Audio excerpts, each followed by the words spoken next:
Sherry Redstone bribes Donald Trump, gives him $16 million to let the merger go through with Skydance. Well, who comes in after the merger goes through? David Ellison, the Nepo baby of Larry Ellison. Larry Ellison is on and off the richest man in the world, the single largest private donor to the IDF.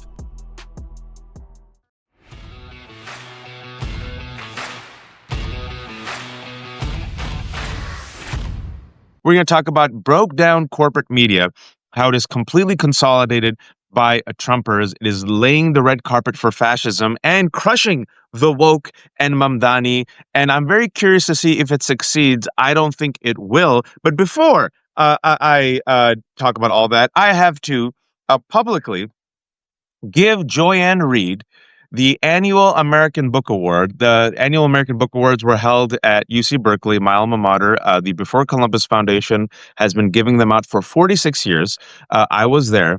I'm part of the board. Now, I did not nominate Joy Ann Reid because it's nepotism. We're anti-nepotism, so we don't nominate friends and family. It's a unanimous board, folks. And Joy doesn't know this. The board consists of these people. If you know, you know, but I'll let you know. Marlon James, Layla Lalami, Ishmael Reed, Maxine Hong Kingston, Viet Town Nguyen, Caroline Forche, Simon Ortiz, Juan Felipe Herrera, Joy Harjo. If you don't know these names, let me just tell you. Poet laureates of the United States of America. I said laureates. MacArthur Genius winners, Pulitzer winners, Booker Prize winners, right? So it's a very august body. And every year, we give an anti-censorship award. And this year's recipient of the anti-censorship award was Joy Ann Reid. Wow. I accepted on her behalf. It's actually a nice, fancy, schmancy plaque, and I will have to send it to her. So with that, Joy Ann Reid, how does it feel to get the anti-censorship award from the august body of the Before Columbus Foundation, which gives out the annual American Book Awards? First of all, I was already incredibly honored. I was really very pleasantly shocked and surprised when I found out that I had gotten this award. I was so honored. I'm so sorry that I wasn't able to be there to accept it in person. I was so excited when you were able to go and accept it for me. I couldn't have asked for a better person to be there and represent me. But now that you've read those names, now I'm actually going to fall out. I'm about to fall out. If you want me on this live, don't read those names again, because that is I cannot believe that those people voted for me. Okay, look, Unanimous. Every winner is unanimous. Yes, we wow, vetted. that is amazing. Like, actually, wow. I'm actually really floored, even doubly honored. Amazing. And you know, I was there and I talked about, and then I read what Joy wrote, and you know, Joy talked about her experience in the corporate media and how corporate media, you said this, these were your words, corporate media bent the knee, and I didn't, and you were censored, but I said, look, she landed on her feet. And speaking about that, you know, and then I, of course, gave my words. And what I said, Joy, last night was, for 2 years, we've witnessed a genocide. And it's very hard to defend a democracy at home if you support a genocide abroad.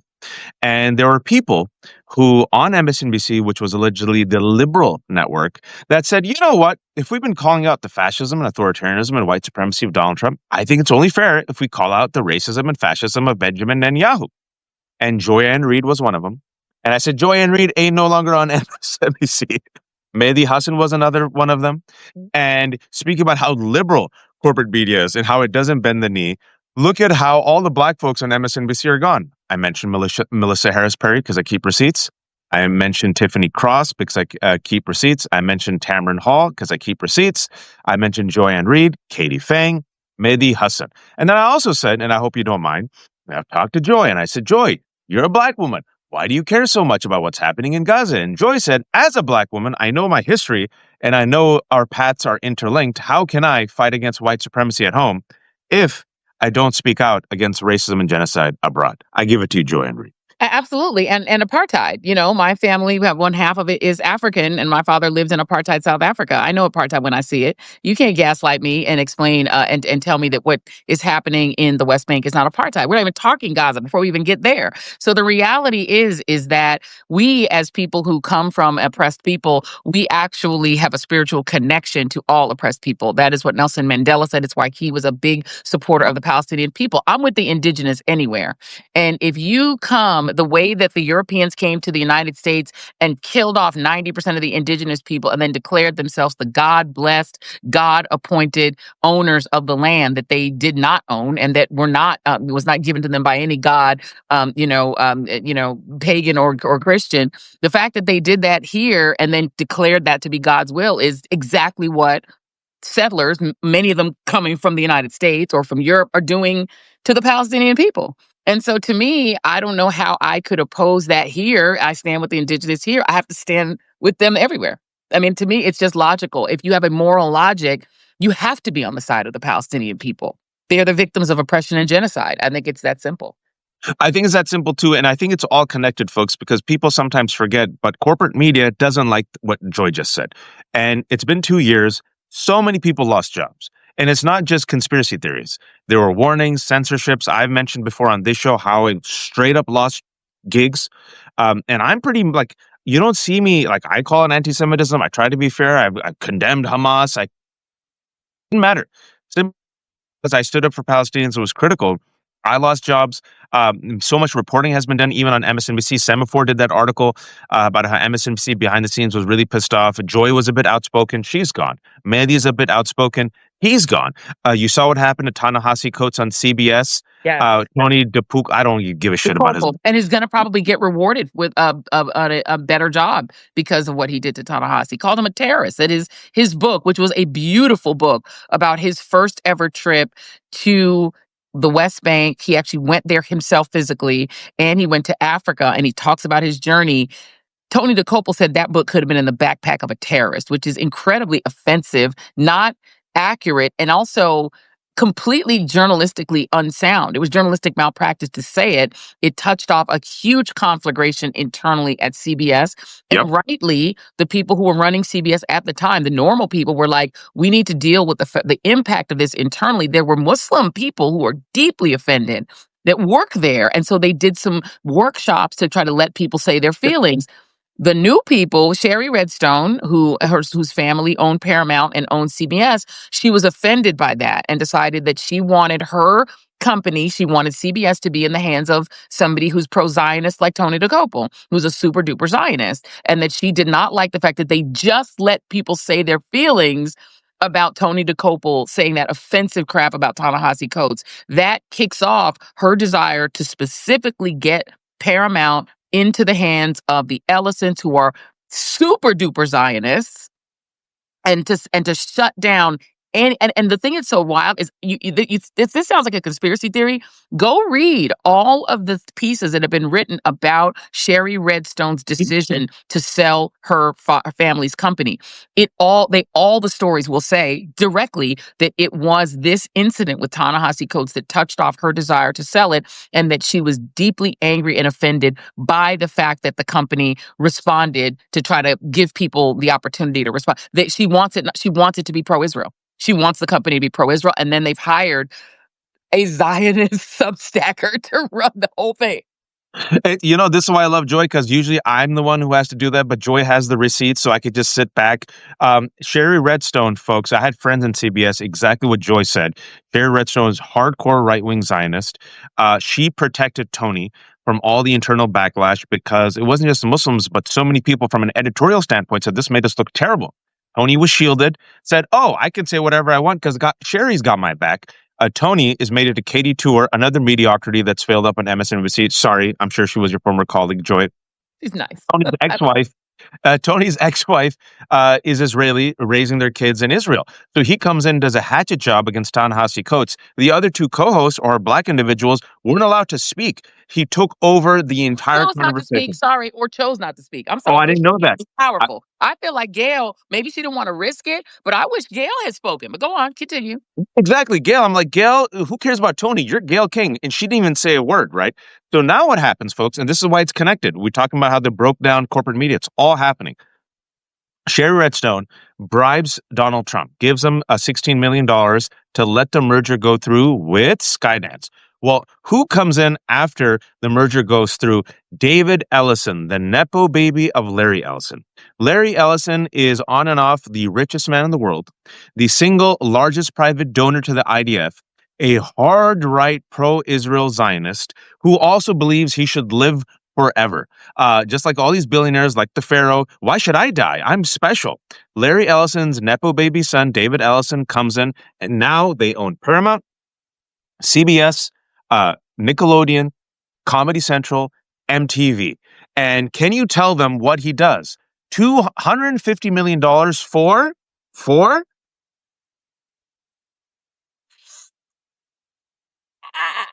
All I Barry know is the Weiss. daddy owned Oracle. The daddy owns Oracle. What is David He used to have a company in Hollywood that made like failed movies. I think they made one of the Top Gun remakes, which might have been the only movie he made that made money. And they also want Warner Brothers and CNN. They want more, and they want TikTok. So they Oh, want he to got control all TikTok. the media. But this dude has shown no actual like penchant for successfully doing media. He's just really rich. Well, his dad is really rich and just gives him money. So what is David Ellison's skill set? I couldn't tell you. I'm sorry. I have no Yep, idea. exactly. And then also he was supposed to be good for Hollywood. Paramount just announces what job cuts. UPS today just announced job cuts. Amazon just today announced job cuts. Amazon. We'll get to Amazon in a second, but let's just stick with Ellison because people don't know behind the scenes what's happening, folks. So you see more and more consolidation. David Ellison, son of Larry Ellison, now has Paramount and CBS. And speaking about how this is connected to the anti-woke, which means anti-black, anti-Muslim, anti-immigrant, pro-Trump, they're all pro-Trumpers, and pro-Israel. Let's go there, folks, because they're open about it. So we can say it. David Ellison brings in Barry Weiss. Barry Weiss, her entire career, she was briefly my colleague in New York Times. I had to debate her for 60 minutes on Morning Joe. We could talk about that. That was interesting. Liberal MSNBC, where Joy had me on when I did a piece on the settlers. And then Mika had me on. And then I spoke for 5 minutes about this piece I did in The Atlantic about the settlers. I thought I was only going to come. Joy, I don't know if I told you this. No. I'm exhausted. I'm on 40 minutes of sleep. It's Ramadan. I go there. I'm like, I haven't slept. My hotel gets messed up. I sleep for like 40 minutes. I go. It's morning. I'm supposed to talk about Mika, about this Atlantic piece, which I did on the West Bank settlers. And in the green room, Barry's there. I've never met her before. At this time, we're colleagues in the New York Times. I said, "Hi, what are you doing here?" She goes, "Oh yeah, I'm here with you." I'm like, "You are? Why?" She goes, "Yeah, we're talking." I'm like, "No one told me." So I go do my 5-minute piece with Mika. Mika's very smart. We actually have an intelligent conversation because we know who Mika's dad was, national security advisor of Jimmy Carter, who, by the way, he knew what was happening in Israel. Zbigniew Brzezinski. Yeah, and he knew what was happening in Israel, Palestine. Jimmy Carter said, "Peace, not apartheid." Right? Mm-hmm. He wrote a book about it. So we do the 5 minutes, and as we're talking, next up, Barry Weiss comes on, seat, and I'm like, "What? What's happening?" And so apparently, no one told me that I'm now in a debate with Barry Weiss. So it's me, Mika, and Barry. And let's just say on 30 minutes of sleep, no prep, I'm holding my own. True story, Joy. Joe is drinking his coffee. He's taking his break. Okay. Joe then sees this going kind of off the rails. I see him. He decides to tap in. He takes over. And now it's 2 versus 1. All right. And now Mika goes mouse fart quiet. Not a word. And Mika's smart. So now it becomes a 16-minute debate. When I'm like, I'm not here to debate. I'm here to talk about this reported piece I did, but I hold my own. It was ambushed. That was MSNBC. That Barry Weiss, folks, whose entire career from Columbia University to now has been to whitewash Israel's sins, occupation, apartheid, and go after Palestinians, who made a fool of herself in the New York Times, always is the center of controversy. She created the free press with the help of all this billionaire money. Young, has no experience overseeing television, allegedly doesn't even own a TV. That's the person that David Ellison brings to run CBS News. Joy, your response. And by the way, I just want you guys to understand this. This woman has a Substack, and it's got a lot of followers. Her Substack. I mean, she has like a million or two followers on Substack. She's got a decent Substack. But to your point, not only has she never run TV at all, she's a Substacker. Okay, this woman, if Edward R. Murrow were still alive, would be reporting to her. The team at 60 Minutes will be reporting to her. They report to her. The person who is the anchor of CBS Evening News will report to her. She has complete editorial control. Plus, they put in a right-wing ombudsman to make sure that CBS content is right-wing enough and is pro-Trump enough. Her first meeting with staff, she asked them point blank, these senior, in some cases, 20 and 30-year veterans of CBS News, do you understand why people think you're biased? People were floored. They're like, what? People are like, I have to report to this 30-something. Who are you again? Most people probably never even heard of her, but her whole point at the New York Times was to end wokeness. She is a lesbian woman. I think she's raising a child. I think she and her partner have a child. But her whole thing is to be super ironic. She doesn't lean into any of her statuses as a person that would be on the receiving end of MAGA hate. She just has become MAGA. She is a super conservative, right wing Israel hawk. And she now gets to control CBS News to make sure that it doesn't make Donald Trump mad or sad anymore. The CBS Weekend Show, which in my opinion is probably the strongest of the Sunday shows, where Margaret Brennan usually really is the person who actually is most likely to ask real questions. Well, George Stephanopoulos as well, but she's going to make sure that shit don't happen Oh, anymore. and I was telling you, Joy, yeah, you didn't see yesterday or 2 days ago, but that Margaret Brennan, she knows where the wind is a blowing, and in her interview with Hakeem Jeffries, you and I are critical of Hakeem Jeffries, had more passion and anger and finger jabbing against Hakeem Jeffries and the Democrats than Republicans. I'll send you the clip afterwards. Well, there you go. I mean, that's the way it happened on Meet the Press, right? Meet the Press. One of the things that was consistent when I was growing up watching Meet the Press, even though I think for a time, what's his name used to work for maybe a Democrat or two, they were so much harder. Meet the Press has always been harder on Democrats than Republicans. That's just a fact.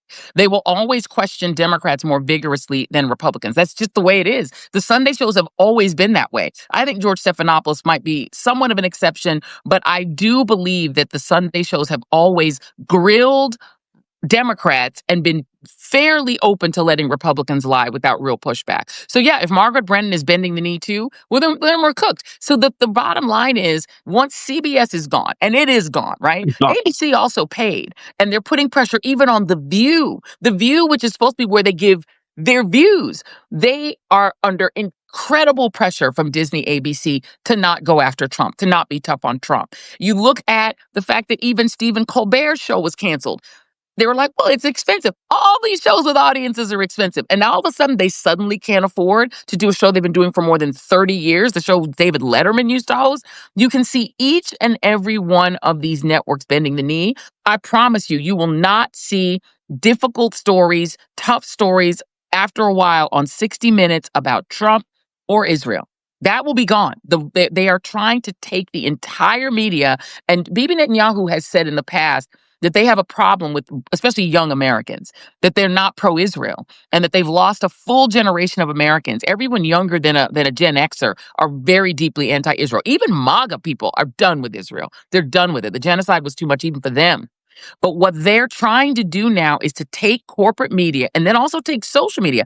Look, I don't know if this happened to you, Wajaha, but when I would post things about Gaza on my Instagram, it was so much more likely that that content would get throttled by Meta, that they would make that content either disappear or slow it down or make it so people couldn't see it or say it violated something in their terms of service.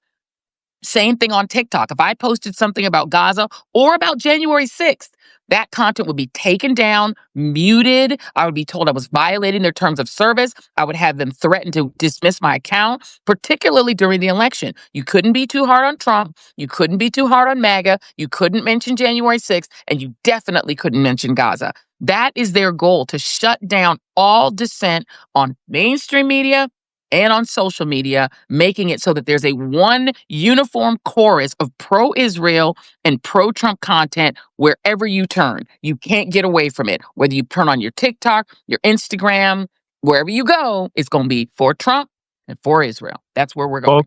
Folks, the head of 60 Minutes in its once illustrious history, it's only had 3 executive producers. Earlier in the year, there was alarms all throughout media because the executive producer, Bill Owens, resigned. And he voluntarily stepped down in a big way, saying that this is for the first time ever. There's massive editorial interference in 60 Minutes. And folks, he warned. He said it's going to get worse and worse. And more, he said, on the 2 topics that that corporate kept interfering with 60 Minutes was on its coverage of Israel and Palestine, and also when it came to Trump. Now, one of the things that Republicans openly lamented about in the past 2 years was TikTok. These kids on TikTok, these kids are getting radicalized against Netanyahu and Israel on TikTok. If there's only something we could do about TikTok. And the reason why they got radicalized is because this is the Gaza generation. In real time, they're seeing a genocide unfold on their social media. And like Joy said, it isn't just the liberals or the progressives. If you hear even young Republican kids, like they're like MAGA, MAGA, MAGA, MAGA, MAGA on Israel, Palestine, they sound like me and Joy. Yes. So it's like, what's just happening, right? So, speaking about TikTok, we've talked about David Ellison, the Nepo baby's son. What just happened, folks? Larry Ellison, his father, just bought TikTok. So now TikTok, it's consolidated. CBS Paramount, consolidated. Larry Ellison has made the bid to get Warner Brothers Discovery. Warner Brothers Discovery last week said, we're for sale, and they're just trying to like juice up the price a little bit. What does Warner Brothers Discovery own? CNN and HBO, Warner Brothers, a DC Comics, Discovery. Now, speaking about CNN, seeing where the wind is a blowing. I don't know if you saw this news item 2 days ago, folks. We tried to connect all the dots and bring the receipts. CNN's head, Mark Thompson, recently met with officials in Trump's administration and afterwards urged staff at the network to ease up on its coverage of the White House renovation project, which was Boom. torn that the East. It was published in the media news outlet Status a few Yeah. days ago. That's correct. And so now what you're going to see is the exact same thing that I've told you all happened to me when Elon Musk threw up that Hitler salute and our bosses were like, do not cover that. We don't want you emphasizing it. Wow, I didn't know that. Oh, I didn't tell you. Oh, yeah, we were waved away from that story. On Wow, Yeah, I covered it. I was allowed to do 60 seconds of content on the guy throwing what sure looked like a Hitler salute. People are calling a two of Roman. them. No such thing as a Roman salute, right? That's not real. Like there's just the Hitler salute. So this was when Elon Musk threw up his arm. We were told we were waved away. Now what you're seeing, and this is the way corporate media operates. They wave you away from stories that they find uncomfortable for them in a management capacity. So here we go. Now all of a sudden you're going to see less and less of the story about the White House destruction. And you should, and I will add this as well. And watch, I'm sure you noticed this too. When Donald Trump put up his AI post in which he took a metaphoric and physical crap on First Amendment protests and specifically showed Harry Sisson, the very popular podcaster and YouTuber, and crapped on him. Most media outlets, mainstream, talked about him dressing as a king and being in a fighter pilot, but didn't talk about him shitting on that kid. That's right. That's not in most of the mainstream stories because I'm sure management waved people away and said, we don't want to go there. The way management massages these stories in a way to make the administration not get mad, they wave their reporters away from it. You're going to see fewer and fewer stories on mainstream media about the destruction of the White House. You're suddenly going to, and I'll add one more thing. You can already see Barry Weiss's imprint on the CBS coverage of it. That's right. The White House has been saying that they've been modernizing the East Wing. Modernizing. That word was repeated more than once in the write-up that CBS posted about the story. How do you modernize a building? By completely destroying it. They took it down. There is no East Wing. You can't. They're saying they were going to modernize the theater. The theater is dust. It looks like Gaza. Are they modernizing Gaza? No, just destroying it. But you're not going to hear that at CBS News. And that's why language matters. And this is why the danger of both sides media, which always benefits the right wing and shifts the Overton window more and more to the right, normalizing open racism, white supremacy, fascism, and genocide. I want to give another example of how this is connected. Speaking about Barry Weiss and the Free Press, which, by the way, folks, Joy Ann Reid, her videos get more viewers than the Free Press videos. So someone should give you $150 million, Joy. You know, you'll take it. She is the whisper for Barry Weiss is David Sachs. Mm-hmm. David Sachs and other billionaires are the funders and supporters of Barry Weiss. David Sachs is part of the PayPal mafia. That's what they call it, right? The PayPal oligarchy. Buddies with Peter Thiel and Elon Musk. South Africa, PayPal billionaires, right? Anti-woke. Who is the head of Donald Trump's czar of AI and crypto? David Sachs. Okay. Yep. Also, hardcore Zionists. All right. So that Barry Weiss in the Free Press now has all these hacks who work for her. One of them is this young reporter, Olivia Reingold, who, in the most disgusting, almost hilarious because it was so bad, whitewashing. I don't know if you saw in Free Press where she tried to say, "Oh, these Israel is not starving these kids, and these Palestinians are lying because they actually had pre-existing conditions. So they're not Right. really starving; they had pre-existing conditions." I'm not making this up, folks. So the Daily Show, in its amazing takedown of Barry Weiss, uh, pointed out to that obscene whitewashing of a genocide, and that Olivia Reingold then responded 2 days ago with her completely hilariously unfunny mockery of John Oliver that was so bad that she deleted it. Why am I mentioning this? That Olivia Reingold is now being poached by Bezos, who runs Amazon, that controls Washington Post, to be one of its opinion columnists in its retool op-ed section. Joy. After the Washington Post fired Karen Attiah, who was its final and only Black columnist, who was the person who brought Jamal Khashoggi into the Washington Post and was his editor when he was killed by the Saudis. She gets fired because she posted about which was the post? Kirk. Oh, about Charlie Kirk. But she Yeah. didn't even mention Nope. really Charlie Kirk. She talked about the hate that was being produced around the Turning Point world. She only quoted Charlie Kirk and got fired for it. And so the Washington Post wants right wing commentators, which is why, by the way, after Karen got fired, I canceled my Washington Post subscription. And I don't care what they publish. I will never pay money for the Washington Post ever again. I canceled that and canceled Amazon Prime, which is personally painful to me because I love shopping Amazon Prime. But I I want did. to go. I'm going right back to one thing that you said. The white South Africans who are the super duper Zionists, you have to understand the history that links South Africa and Israel. And I think a lot of Americans don't know this or understand it.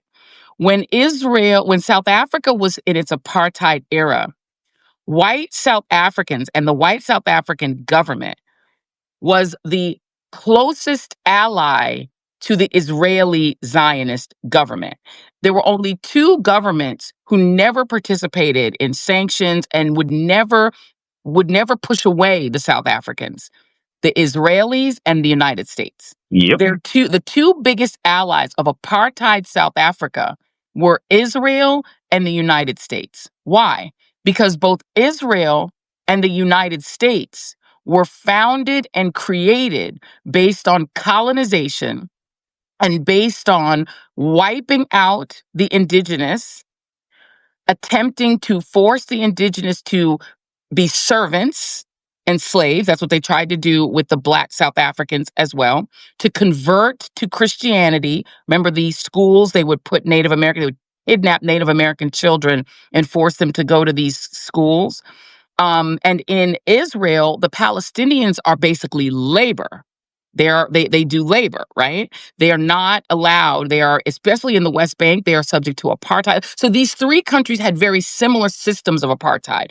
We had apartheid in the United States.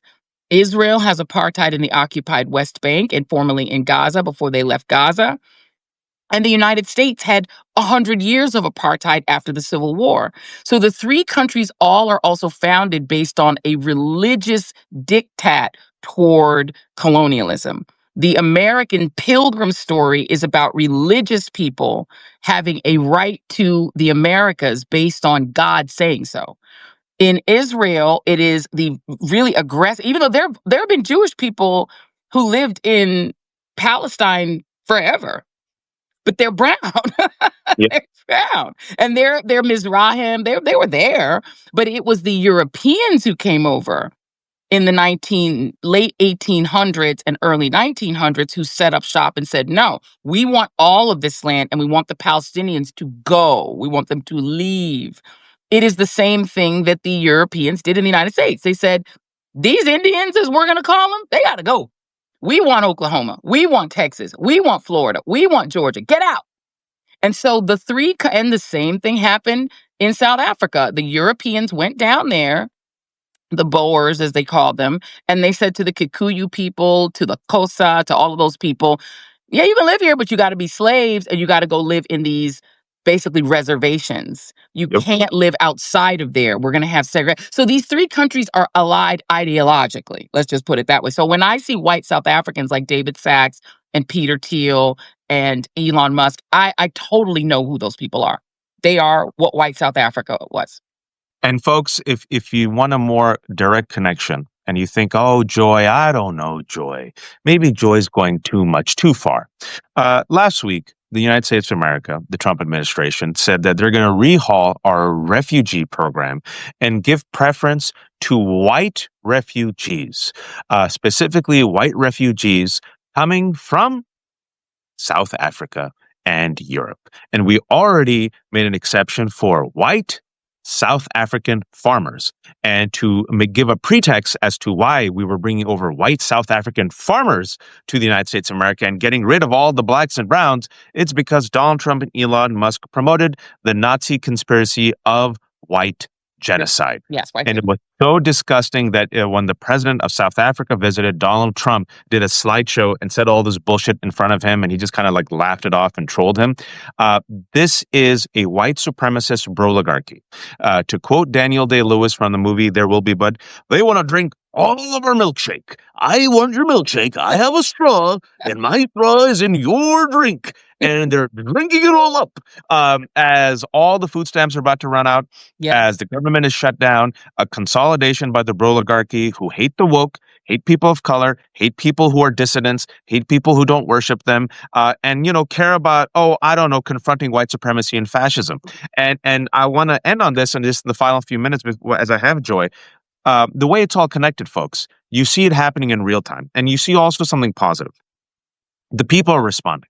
One of the greatest cities, I love this, born and raised in America, but this is my home away from home, New York City, always treated me well, is about to elect a brown man who looks like me with a beard, who's an immigrant, who's a Muslim, by the name of Zohran Mamdani. You are seeing the most beautiful, exquisite meltdown by the world's worst people.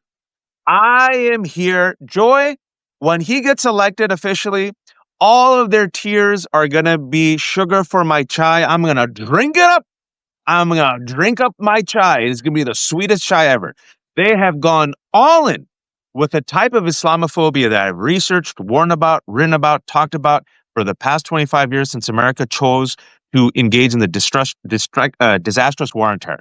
The negative aspect of this, it is blatant. They have nothing left. I know you've been seeing it, folks, but Andrew Cuomo, mainstream media, Bill Maher, New York Post, Laura Loomer. I'm talking about rampant, ugly, nasty, rancid Islamophobia that Joy and I saw in 2002, 2003, and it ain't working.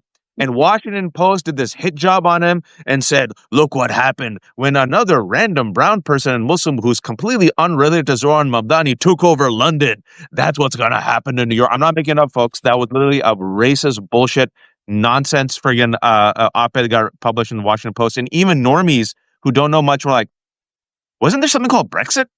Did conservatives F it up? Anyway, the Zohran Mamdani of it all and the collective meltdown of the broligarchy and corporate media. I give it to you, Joe. And whatever is left of their tears, pass it this way. I will drink it. I cannot wait for him to win and for them to lose their absolute minds. The thing that's so interesting is that, when Britain finally elected a brown guy to, sort of their version of what we did with Obama, he was like a conservative. So that's kind of interesting. And he sucked.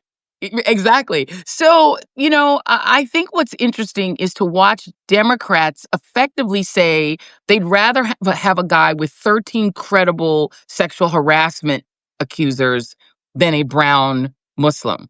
Yep. I love him even more, Zohran Mamdani, because he was born in Africa. So he's got that African connection in Uganda. And his middle name is Kwame. It's like Barack Hussein Obama. That brother middle name is Kwame, and he used to be a rapper. he kind of on my team too. So I'm like, you know what? He's giving black adjacent, immigrant, and by the way, they're so insane, Waj, that you have two Republicans, Randy Fine of Florida and Andy Ogles of Tennessee, Yep. talking Oh, about lost he his should mind be, today. yes, they want him denaturalized and deported. That's how scared they are of this guy. The fear that the right and even some Democrats have of Mamdani tells me he's the right man for the job. The right Absolutely. people hate him. The right people despise him. I I feel like that would make me even more likely, if I was a New York voter, to vote for him. I am excited that he is the front runner. I hope New York doesn't fuck it up. Yeah, I don't think it will. And folks, we had to end on a positive note because I believe that this corporate takeover is going to have a massive response. Barry Weiss's first two major interviews were ratings disasters. I think more and more, if you go look at this Washington Post piece, this hit piece, it was a hit piece. Yeah, It was a hit piece published deliberately against Mamdani, racist as F. insane. What's the connection between the mayor Sadiq Khan and Mamdani? Oh, brown and Muslim. That's it. Yeah, It's like pretty me much. saying, "Well, look at this white man, a mediocre white man, just effed up this country. Should he elect Trump again?" That's like literally the same logic, right? But you can't say that. So I And think by the he's going way, to win. watch, the same things were said about Barack Obama. Remember? Oh yeah. This was said about Barack Obama because people were lying and saying he was a Muslim. But let's just say he was. So what? People were acting like electing this black man because his name was Barack Hussein Obama was going to destroy the United States. You know what it did? It improved and fixed the economy and gave us like a brief 8-year golden age. Okay, thank you. Go on, continue. And then there was a white lash, and white people said we would rather destroy ourselves than ever see a black family ascend to the White House again. And Yeah, anyone who never ever who never talks about racism and discounts racism and coddles it and infantilizes it like the New York Times did when it did it retrospective of the Tea Party, they didn't mention the racism at all, and there was such a big backlash. And then finally went back and edited and put that in. Remember that, Joy? yes, Because I this is do. what this country does. They infantilize racism. They say that Donald Trump has a racial trip up, a racial flare up. I had no idea. I learned today that Joy Ann Reid was told by her bosses at MSNBC you can't talk too much about Elon Musk's Hitler salutes. Friggin', Roman salute is the same thing as a Nazi salute. Correct. This is what this country does. And this is racist attacks on Mamdani. And the corporate takeover is by the oligarchy that wants us all to be quiet, bend the knee as they drink our milkshake. They hate the woke. They hate people of color. They hate women. They hate Palestinians. And they want us to be silent. But we're not silent. And thankfully, the rest of us have a platform and we speak out. One of them is Joy Ann Reid, who is the winner of the annual American Book Awards Anti-Censorship Award. There's 2,000 people who are joining. For those who don't know what I'm talking about, we're going to have this conversation up on my Substack and Joanne's Substack. She'll tell you all about that award she won. Right. And Joanne, before I let you go, shamelessly promote yourself. You said you have a special on tomorrow. Absolutely. So we will be on tomorrow. We actually turned ourselves into a 2-hour show because we end up having so much content. So we'll be on from 6 to 8 p.m. We're Mondays, Wednesdays, Fridays, 6 to 8 p.m. at thejoyreadshow.com. Let me not mess it up. Let me show you my shirt. Thejoyreadshow.com. You just go, that'll take you right to the YouTube. You can also subscribe to my Substack, which is joyannreid.com. So, and if you want merch, it's on there too. So, hey, shamelessly promote. And someone just asked me, why do you have Joanne's award? I'm on the board for the Before Columbus Foundation. I was there this weekend at the award ceremony. And so I collected it on Joanne's behalf. And now I'm going to mail it to her. So don't worry, folks. Yeah, I just think that people are like, why do you have her award? That's good. It's like you've got fans. You missed the Uh, top of the live. That's why you missed the explanation. But yes, I'm so excited about the award. We're going to talk about that tomorrow as well, and we're going to talk about this insane Islamophobia and the freak out over Mamdani. That is going to be our hour 2 topic. We're also going to talk to the guy who's running in Maine to try to defeat Susan Collins, but not the one with the Nazi tattoo. There's Oh, another the guy. other guy. Okay, good. And also, if you do need someone, I mean, I rarely do this, but I literally wrote a report on Islamophobia called Fear Incorporated. So Done. unfortunately, Sold. I've spent so much time on this for the past 23 years. So if you need me to connect the dots, I wasted so much of my life on these hate mongers. I might as well use it for something good. Thank you so much. Sold. And someone asked, it's at 6 p.m. Eastern time. It's Eastern Yes. time, right? 6 p.m. to 8 p.m. Eastern time. Wise, I'm going to text you separately so we can get you the links. Definitely done and dusted. Let's talk about this. We'll continue this conversation tomorrow on the Joy Reid Show. Very excited to do Thank that. you all for watching. Take care of yourselves. Be kind. And I have Leah Littman on. She is awesome. She's going to come on in 2 minutes. A fantastic legal scholar talking about how the Supreme Court is going to screw us.